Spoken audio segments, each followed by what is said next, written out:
ऊस्पोर या निषिक्तांड। पादपों में जाइगोट के चारों ओर एक कठोर आवरण का निर्माण हो जाता है जिसे ऊस्पोर कहते हैं। ऊस्पोर का निर्माण विषम परिस्थितियों में होता है तथा अनुकूल समय आने पर ऊस्पोर का अपघटन हो जाता है। अपघटन होकर जाइगोट का अंकुरण हो जाता है। जाइगोट जो कि एक द्विगुणित संरचना होती है, यह ऊस्पोर इसके ऊपर एक आवरण बन जाता है जिसको निषिक्तांड कहते हैं। ये कठोर आवरण होता है। जैसा कि हम बात करें एक लिंगी डाइओसियस विषम थैलेसी, ऐसे पादप जिनमें नर पुष्प व मादा पुष्प पृथक पृथक पादपों पर पाए जाते हैं उसे विषम थैलेसी कहते हैं। जैसे खजूर, पपीता। द्विलिंगी मोनोओसियस समथैलेसी या उभय लिंगी, ऐसे पादप जो नर व मादा दोनों पुष्पों को धारण करते हैं उन्हें समथैलेसी कहते हैं। सरसों, मटर आदि। एनिषेक जनन पार्थेनोजेनेसिस, बिना निषेचन के होने वाले जनन को एनिषेक जनन कहते हैं। ततैया, मधुमक्खी, छिपकली, टर्की आदि में पाया जाता है। नोट: नर मधुमक्खी ड्रोन का विकास अनिषेचित अंडे से होता है जो अगुणित होता है, जबकि रानी व श्रमिकों का विकास निषेचित अंडे से होता है अतः द्विगुणित होते हैं। एनिषेक जनन के प्रकार।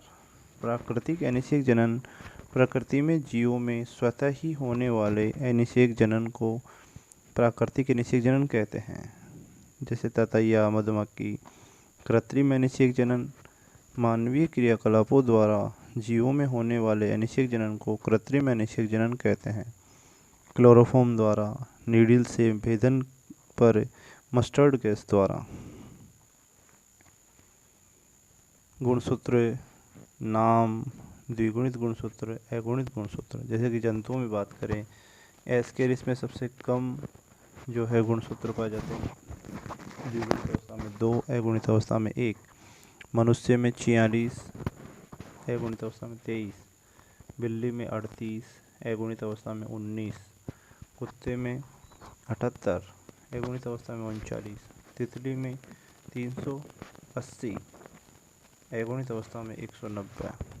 ओलोकेशिया सबसे अधिक गुणसूत्र पाए जाते हैं 1600, अगुणित अवस्था में 800। चूहा 42 और अगुणित अवस्था में 21। पादप हैप्लोपेपस सबसे कम गुणसूत्र, द्विगुणित अवस्था में 4, अगुणित अवस्था में 2।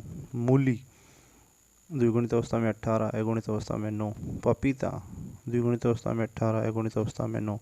प्याज द्विगुणित अवस्था में 32, अगुणित अवस्था में 16। धान द्विगुणित अवस्था में 24, अगुणित अवस्था में 12। सेब द्विगुणित अवस्था में 34, अगुणित अवस्था में 17। ओफियोग्लोसस जिसको फर्न भी कहते हैं, सबसे ज़्यादा गुणसूत्र पाए जाते हैं 1262, अगुणित अवस्था में 631।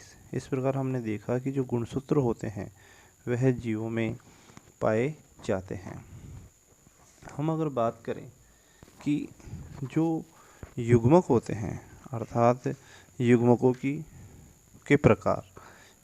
के प्रकार की अगर हम बात करें कि आपस में संलयन करने वाले युग्मक आकारी की दृष्टि से समान या असमान हो सकते हैं। इस आधार पर इन्हें निम्न प्रकारों में वर्गीकृत किया गया है। समयुग्मक आइसोगैमेट्स, कुछ शैवालों में संलयन करने वाले युग्मक आकार प्रकार में एकदम समान होते हैं, अतः इन्हें नर व मादा युग्मक के रूप में परिभाषित नहीं किया जा सकता। यह समयुग्मक होमोगैमेट्स तथा आइसोगैमेट्स भी कहलाते हैं। जैसे क्लेडोफोरा में पाए जाने वाले युग्मक।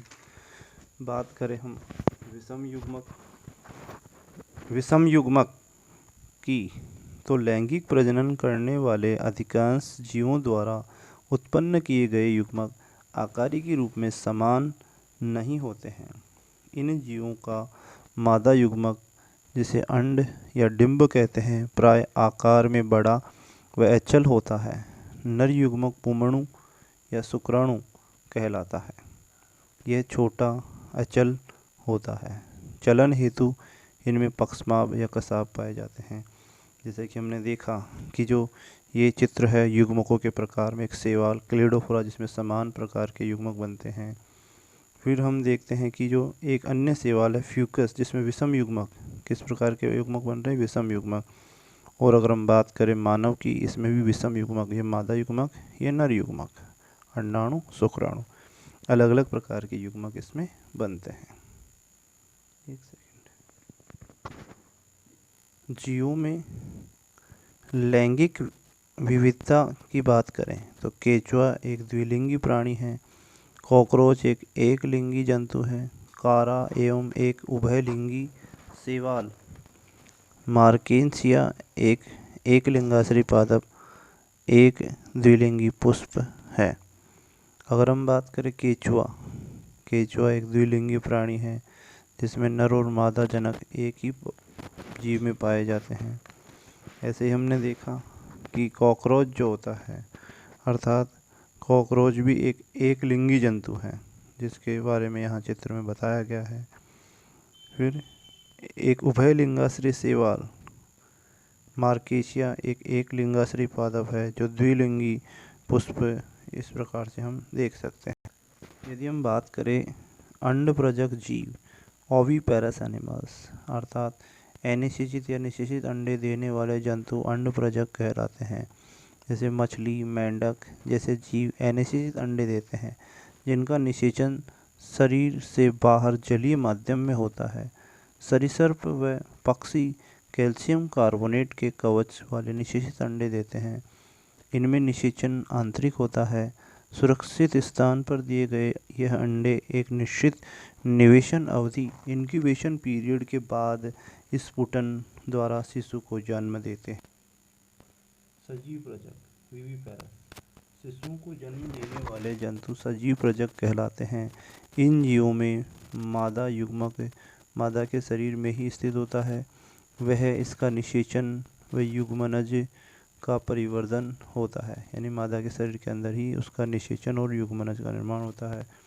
मादा के शरीर में ही शिशु का प्रारंभिक विकास होता है तथा एक निश्चित अवधि व विकास के चरणों को पूरा करने के बाद शिशु मादा जीव के शरीर में से प्रसव द्वारा पैदा किए जाते हैं। अर्थात सजीव प्रजक जंतु अपने समान सजीवों को जन्म देते हैं। अगर ये वीडियो आपको अच्छा लगा हो तो लाइक, शेयर और सब्सक्राइब जरूर करें। धन्यवाद।